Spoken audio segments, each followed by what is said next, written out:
안녕하십니까. 날씨가 지금은 이제 날씨가 쌀쌀해졌습니다. 벌써 여름, 무더운 여름이 지나고 가을이 깊은 가을이 들어오면서 겨울에 문턱에 들어서는 것처럼 아침 저녁으로는 쌀쌀한 날씨가 계속되고 있습니다. 지난 시간에는 우리가 기도에 대해서 말씀을 전했습니다. 기도라는 것은 영혼의 호흡과 같다. 그래서 우리가 숨을 쉬지 않으면 살 수가 없는 것처럼 기도하지 않고는 하나님의 백성이 살아갈 방법이 없다는 것입니다. 하나님과 늘 교제하는 그런 시간 속에서 기도는 하나님과의 교제의 시간이요, 하나님과 대화하는 시간입니다. 그래서 늘 하나님과 교통하는 시간으로서 기도를 합니다. 오늘은 교회의 본질에 대해서 말씀을 전하고자 합니다. 오늘날 이 시대가 너무나 사실 참 타락한 시대여서 교회가 교회다운 교회를 찾기가 어렵다고들 말할 정도로 혼탁하고 있습니다. 이단들이 이 기성교회들을 침범해서 성도들을 미워하고 하나님의 말씀을 왜곡해서 전하는 것을 보면서 보편적으로 이제 그들이 그 이단들이 하는 교회는 그 목사가 누가 되어 있냐면 교주가 되어 있어요. 교주가 마치 교회 주인처럼 행사하고 권력을 하고 이런 그런 교회들이 많습니다. 그래서 그것에 이제 속아서 넘어가서 그곳에 수없이 많은 사람들이 열광하고 그걸 추종하는 걸 보면서 그 이유는 뭐냐? 바로 교회의 본질에 대해서 하나님의 말씀에 대해서 온전하게 알지 못하기 때문이지 않나 이런 생각을 갖습니다. 그러면서 오늘날 현대 교회에서는 또 예배가 많이 이제 변질되어 있어요. 예배가 마치 공연장 같이 이렇게 돼가지고 하나님의 영광을 돌리며 하나님과 이 교제하고 그곳에서 찬양과 영광하고 경건한 마음으로 드려야 될 교회가 마치 공연장 같이 되어 있다는 거예요. 과거에 제가 세들백 교회 니게런 목사님 하는 그 교회를 가서 보니까 그 교회는 완전히 무대가 공연장이에요. 그러면서 가수들이 나와서 노래하듯이 그 노래하고 그곳에서 춤을 추고 그 열광을 하는데 카타르시스적 예배죠. 그 사람들의 황홀경에 빠져서 사람들의 마음을 하나님 중심이 아니라 사람 중심으로 사람의 마음을 그렇게 행복하게 만들기 위한 예배. 그래서 그런 예배. 그러면서 이제 오늘날 그런 교회가 지금 이 예배가 완전히 혼탁되어 있는 그런.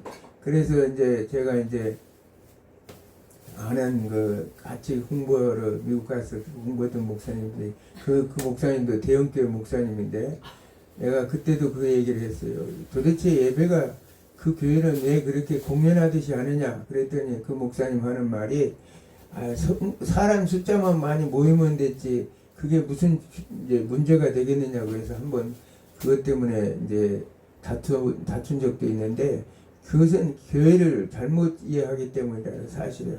그러면서 오늘날 교회가 소외라는 것은 하나님 말씀도 이 AI가 이제 대신하는 그런 시대가 됐다고 말하고 있습니다. 그러면서 이 말씀을 이제 준비하는 과정 속에도 AI에게 맡겨서 이렇게 하는데 그것은 하나님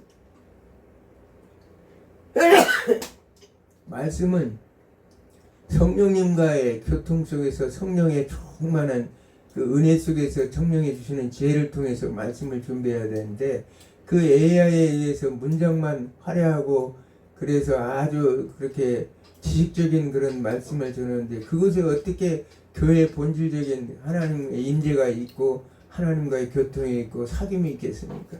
그래서 오늘은 그런 여러 가지를 해서 우리가 교회를 온전하게 알아야 되겠다 그런 마음으로 오늘은 교회의 본질에 대해서 말씀하고자 합니다. 성경 말씀 에베소서 2장 11절에서 20절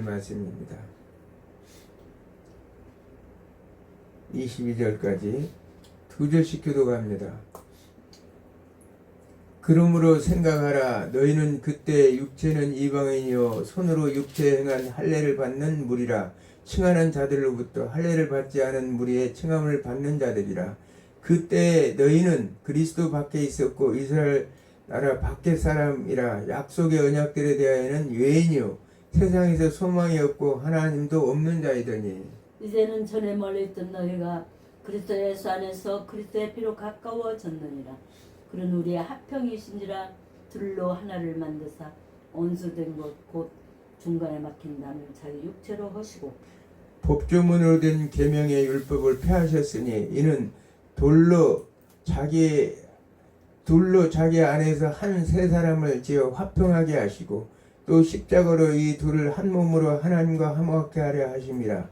원수된 것을 십자가로 소멸하시고 또 오셔서 먼데 있는 너에게 평안을 전하시고 가까운 데 있는 자들에게 평안을 전하셨으니 이는 그로 말미암아 우리 둘이 한 성령 안에서 아버지께 나감을 얻게 하려 하심이라. 그로부터 이제는 너희는 외인도 아니요 나그네도 아니요 오직 성도들과 동일한 시민이요 하나님의 권속이라. 너희는 사도들과 선지자들의 터 위에 세운심을 입은 자라. 그리스도 예수께서 친히 모퉁이 돌이 되셨느니라. 그의 안에서 건물마다 서로 연결하여 주 안에서 성전이 되어가고 너희도 성령 안에서 하나님이 거하실 처소가 되기 위하여 그리스도 예수 안에서 함께 지어져 가느니라. 아멘. 자, 우리가 예수 그리스도를 영접하는 믿음을 가졌을 때 우리는 그리스도와의 신비적인 연합을 이루어지고 그리스도와 한 몸을 이루게 됩니다. 우리가 신앙을 고백하고 믿음을 가졌을 때 우리는 그리스도와의 신비적인 연합을 갖는다는 거예요. 그러므로 인해서 그리스도와 한 몸을 이루게 됩니다. 그리고 한 사람 한 사람이 그리스도에 대한 신앙을 고백하고 그 확인된 신앙의 공동체를 이루는 것이 교회입니다. 그 한 사람 한 사람 그리스도 안에 있는 신앙을 고백하는 사람 한 사람이 그 위에 공동체를 이루는 것이 바로 교회라는 사실입니다. 우리가 교회를 잘 이해하려면 아까 같이 하나님의 말씀을 온전하게 성경적인 가르침을 가지고 우리가 알지 못하고는 이 세속적인 그런 잘못된 이단에 빠져서 유혹에 넘어가지고 교회 본질을 잊어버리고 하나님 나라를 외국에서 우리가 신앙생활을 할 수가 있다는 사실입니다. 그러므로 교회는 성경은 교회에 주신 그리스도의 말씀이고 그 말씀이 교회를 증거하는데 집중되어 있기 때문에 하나님의 말씀을 통해서 우리는 그 교회가 본질적으로 무엇인가를 알아야 된다는 사실입니다. 우리는 성경을 통해서 그 말씀을 통해서 교회를 할 때 진정한 성경적인 말씀 안에 서 있는 교회라는 사실을 우리가 알 수가 있습니다. 우리는 이런 믿음의 그런 모든 것들을 확고하게 가져야 됩니다. 교회는 하나님의 선택받은 자의 수입니다. 에베소서 1장 4절에서 5절에 보면은 하나님께서 창세전에 그리스도 안에서 우리를 택하셨다고 말씀하고 있었습니다. 하나님께서 이미 창세전에 우리를 그리스도 안에서 누구 안에서? 그리스도 안에서 우리를 택하셨다고 합니다. 그리고 또 예수 그리스도로 말미암아 자기의 아들들이 되게 하셨다고 성경은 기록하고 있습니다. 그러므로 교회를 뭐라고 말하냐면 에클레시아라고 얘기합니다. 에클레시아.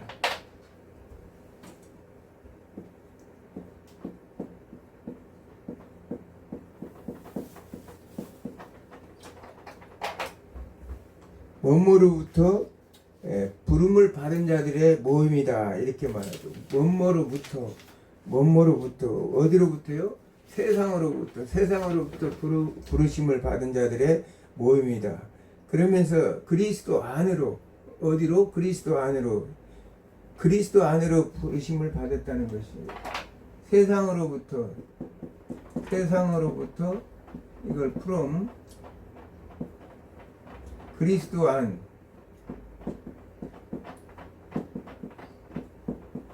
영어로는 into 말하자면 그리스도 안으로 들어와 있는 우리가 부름을 받은 자들 아까 말씀드렸지만 그 신앙을 예수 그리스도를 믿고 신앙을 고백할 때 그리스도와 한 몸을 이루어서 그리스도 안에로 우리는 들어오는 것을 말하고 있습니다. 그러므로 인해서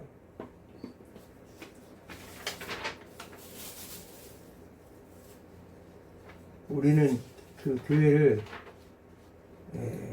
현대 교회는 이제 많이 다르지만은 그 구약에도 창세기에도 우리가 교회가 있었던 것을 알 수 있습니다. 창세기에서는 교회는 어떤 교회냐? 아담을 통해서 그 아담이 이 신의 에덴 동산에서 하나님을 찬양하고 감사와 제사를 드리고 예배를 드렸던 그 모습을 통해서 아담은 그 당시에 하나님과의 온전한 신비적인 연합을 통하여 교제하며 살았다는 사실을 우리가 알 수 있습니다. 아까 얘기했죠. 이 교회라는 것은 하나님과의 온전한 연합을 통해서 하나님과 교제하며 사는 것이 교회라고 말씀드렸습니다. 그러므로 아담의 범죄로 이제 교회의 기능이 상실해 버렸습니다. 교회 하나님과의 관계가 끊어진 거예요. 교회라는 것은 하나님과의 관계가 하나님과 같이 하나님과 교제하며 연합하고 관계를 이루어가고 하나님을 찬양하고 영광을 돌리며 감사하며 하는 것이 교회인데 그 본질적인 모습이 말하자면 사라져 버렸다는 사실입니다. 그래서 우리는 예수 그리스도를 필요로 하고 있습니다. 그래서 예수 그리스도를 우리의 중보자라고 얘기하고 있습니다.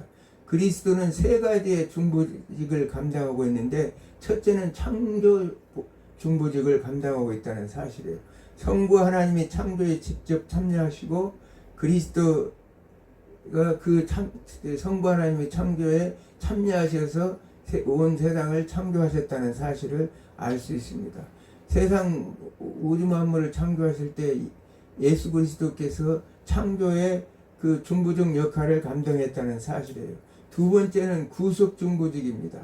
예수님께서는 하나님과의 우리는 죄로 인해서 끊어진 관계, 완전하게 교제가 끊겨진 관계를 자신의 몸을 희생시켜서 희생제물로 드려서 화목제물로 드림으로 하나님과의 관계를 회복시켰다는 사실입니다. 그래서 예수 그리스도는 구속 중보직을 감당하고 있습니다. 세 번째 이 예수님은 어떤 중보직이냐? 신인 연합 중보직이라는 거예요. 이게 바로 이제 교회의 본질입니다. 신인 연합 중보직.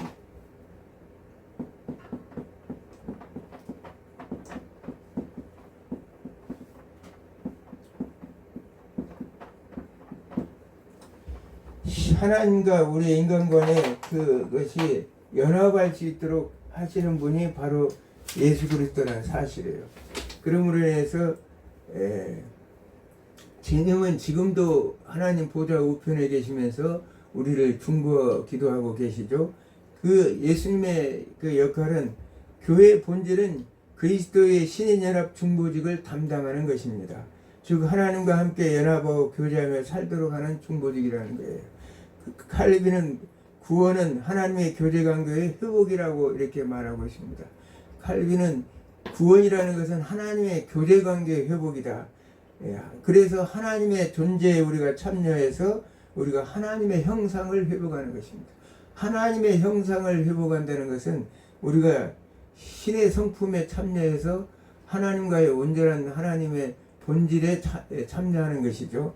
하나님의 인간을 창조하신 것은 하나님과 더불어 즐거워하며 기뻐하며 교제하기 위해서 창조하셨다고 성경은 말하고 있습니다. 그러므로 예수 그리스도의 구속도 자기의 피조물과 연합하고 교제를 이루시기 위해서 오셨다는 거예요. 예수님께서 이 땅에 오신 것은 하나님께서 죄로 물들어서 하나님과 관계가 끊어진 우리 인생들에게 자신의 피조물들을 연합시키고 교제하기 위해서 오셨다는 사실이므로 이것이 바로 교회의 본질입니다. 그러므로 교회란 하나님과의 연합을 얘기하고 있어요.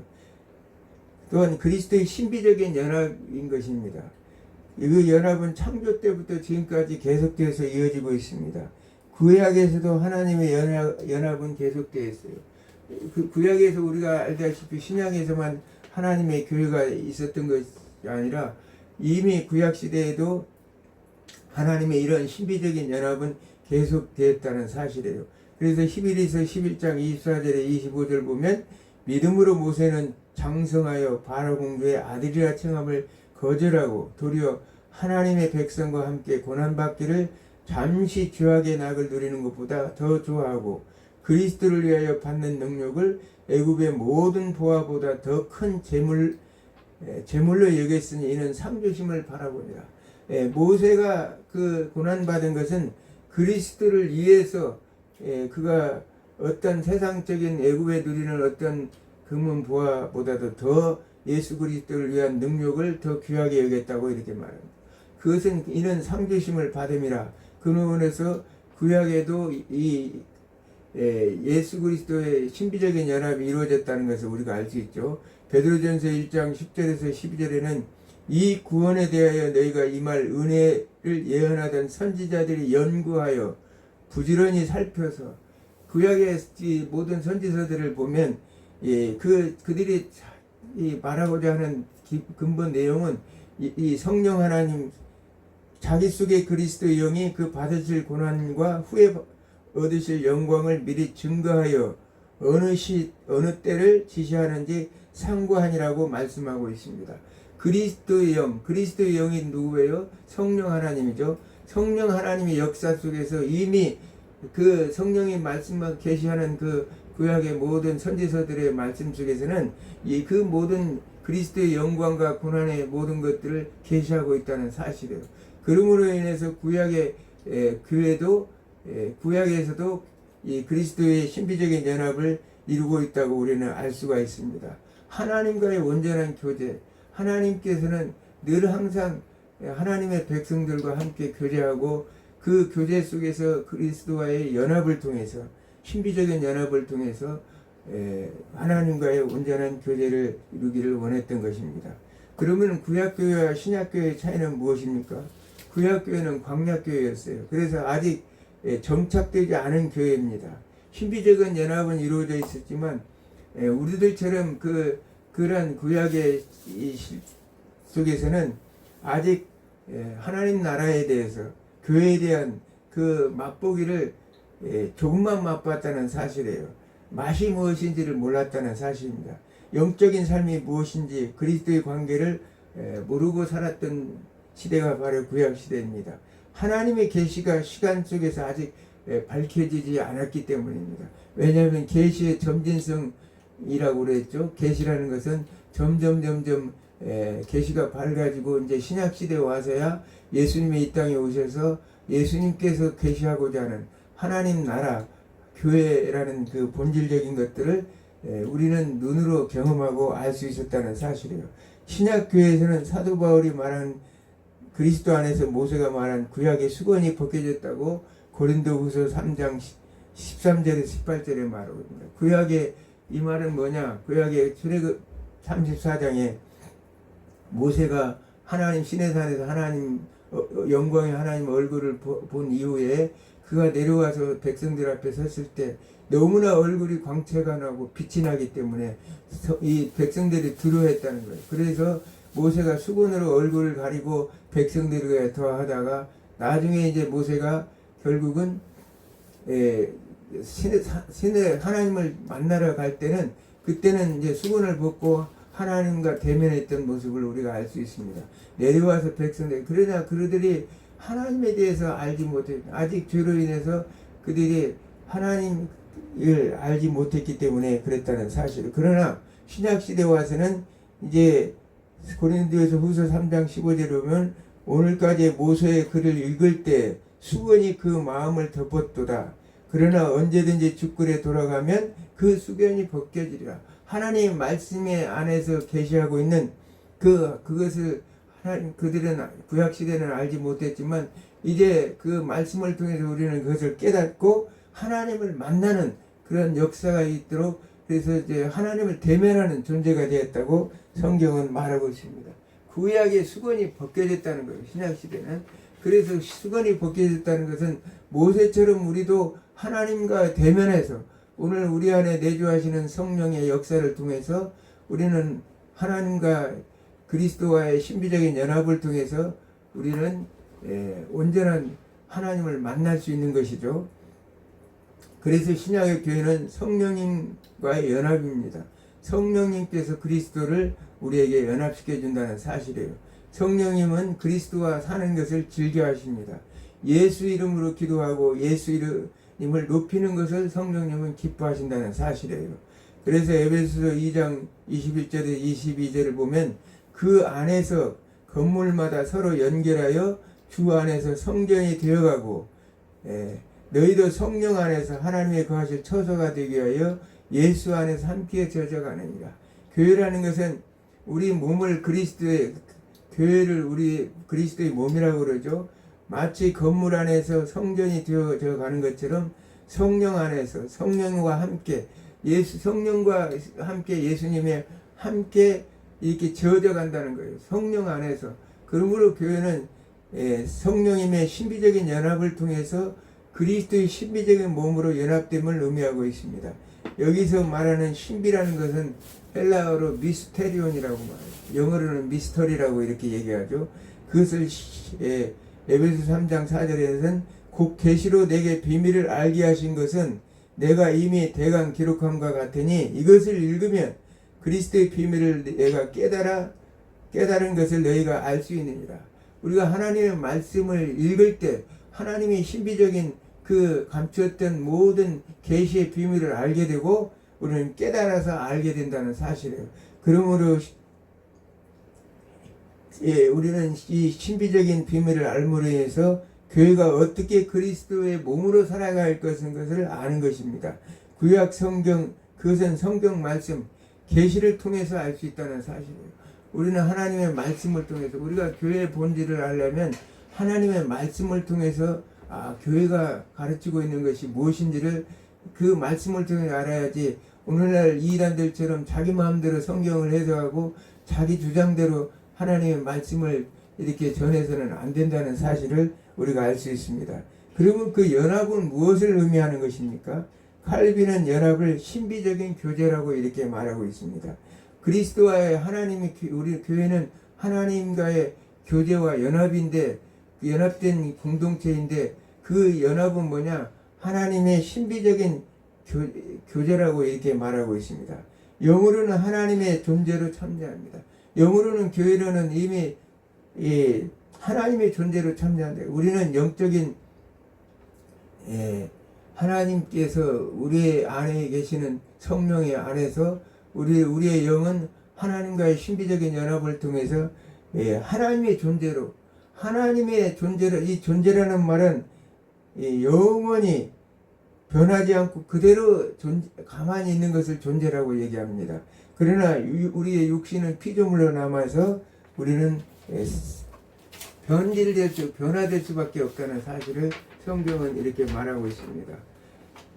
모든 사물은 다 변하지만 우리는 하나님 이 영원히 변치 않는 법칙이 있는데 그것을 사도 요한은 진리의 말씀 로고스라고 이렇게 말씀드렸죠.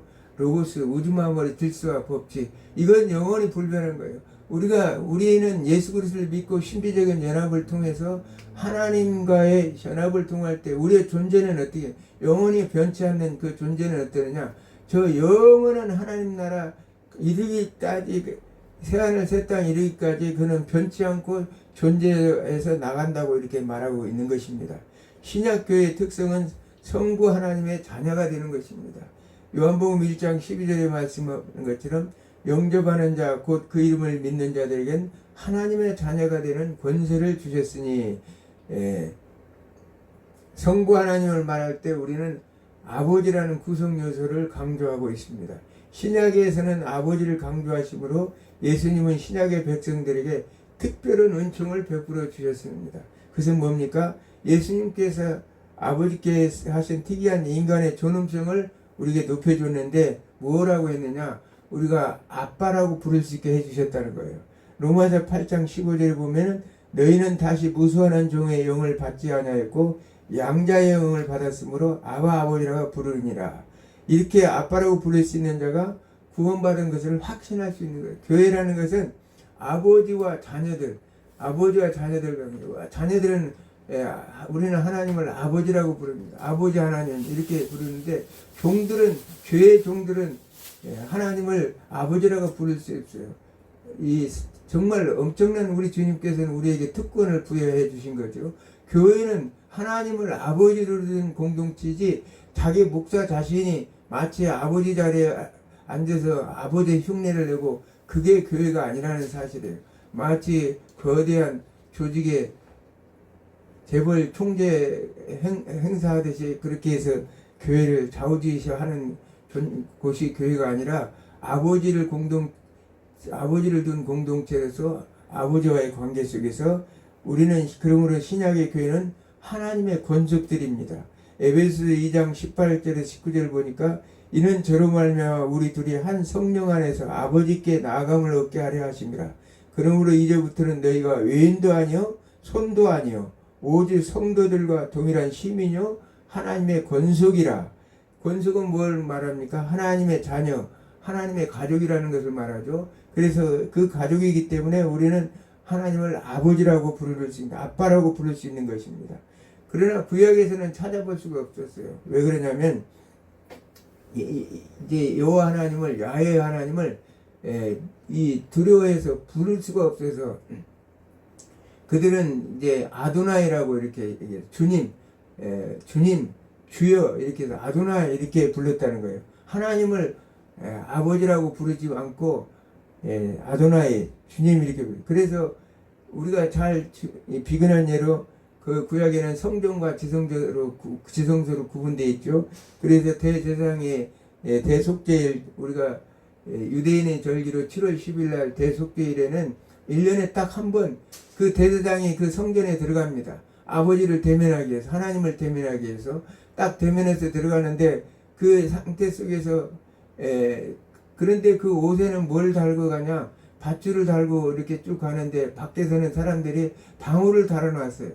그래가지고 방울을 달고 가가지고 방울 소리가 나지 않으면 그 하나님 지성소에 들어갔던 그 대제사장이 죽는 수밖에 없어요. 왜 그러냐?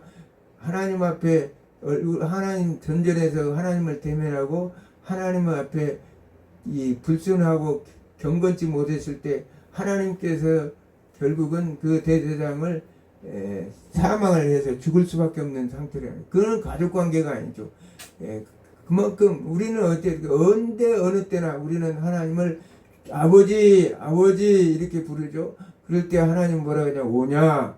나 여기 있다 이렇게 대답하시면서 우리는 늘 이 대화를 하면서 기도를 하는 그 방법을 통해서 하나님과 교제하고 대화하며 살아갈 수 있는 거예요. 그게 교회라는 거예요. 신약교회는 우리가 아빠라고 부를 수 있는 가족관계라는 사실입니다. 그래서 신약의 교회는 계급이 있을 수가 없어요. 그래서 하나님 안에서 온 가족들은 진정한 사랑 안에서 하나님 이루어져 있는 사실을 우리가 알 수 있습니다. 그래서 아버지의 안에서는 뭐가 있어요? 하나님이 주시고자 하는 모든 보화가 다 숨겨져 있습니다. 하나님은 아빠로서 바로 사랑의 아버지라는 사실이에요. 그래서 로마서 8장 39절에는 높음이나 깊음이나 다른 아무 피조물이라도 우리를 우리 주 예수 그리스도 안에 있는 하나님의 사랑에서 끊을 수 없느니라. 하나님은 사랑이시죠. 하나님은 아들을 주기까지 우리를 사랑하셨고 독생성자 예수 그리스도를 주시기까지 우리를 사랑하셨고 우리가 그래서 입을 열어 아버지께 구하는 것을 다 주신다고 성경은 말씀하고 있습니다. 아버지는 때를 따라 시를 따라 줍니다. 어느 자식이 아버지에게 구하는데 안 주실 부모가 어디 있겠어요. 그래서 마태복음 6장 31절에 32절 그러므로 염려하여 이르기를 무엇을 먹을까 마실까 무엇을 입을까 하지 말라. 이는 다 이방인들이 구하는 것이라. 너희 천부께서 이 모든 것이 너에게 있어야 할 줄을 아시느니라.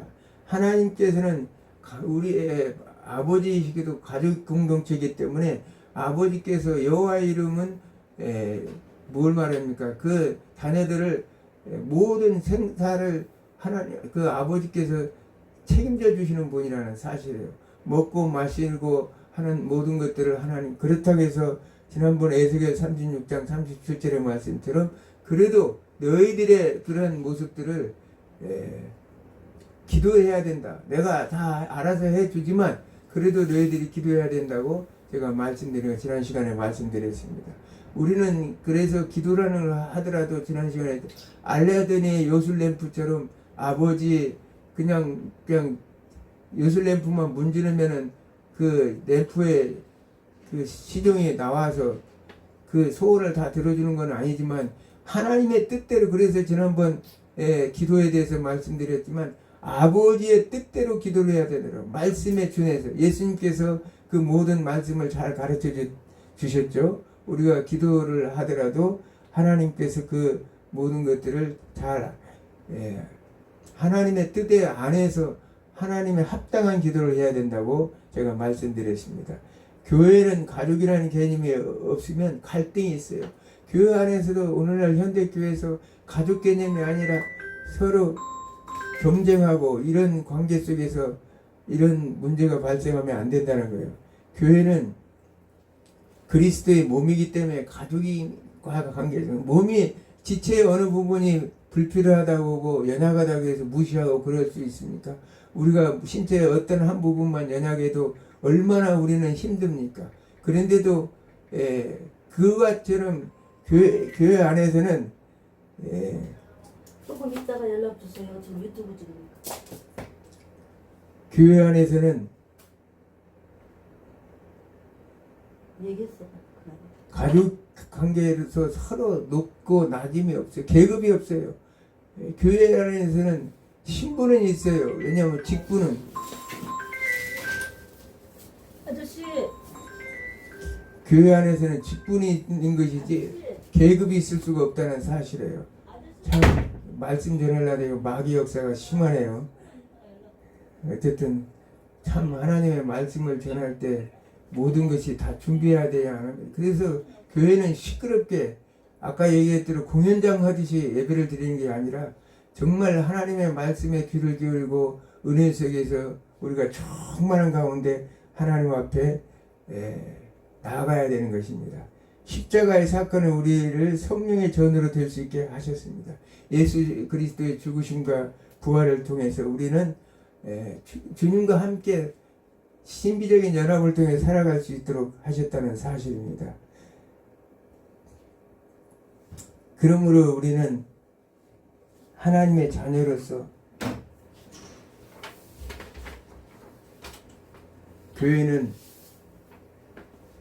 하나님의 몸된 교회로서 함께 지어져 나가야 된다는 사실을, 그리스도 안에서 아름답게 성령으로 지어져 가는 교회, 그리스도의 몸으로 지어져 가는 교회, 그 교회가 그리스도 안에서 영원한 가족인 것입니다. 오늘날 교회 간에도 갈등이 있고 서로 큰 교회, 작은 교회네, 큰 교회는 크다고 해서 무시하고 작은 교회는 작다고 해서 무시당하는 것이 아니라 하나님 안에서 정말 그리스도의 마음으로 그리스도의 능력으로 그렇게 그리스도를 닮아가는 그런 겸손과 온유한 모습으로 나가는 것이 진정한 교회라는 사실이에요. 그러면서 이제 앞으로 종말에 있을 교회는 신인 연합 중보직의 완전한 상태로 연합되는 것을 볼 수가 있습니다. 요한계시록 21장 3절에 보니까 하나님의 장막이 사람들과 함께 있으며 하나님의 그들과 함께 계시리니 그들은 하나님의 백성이 되고 하나님의 친히 그들과 함께 계신다.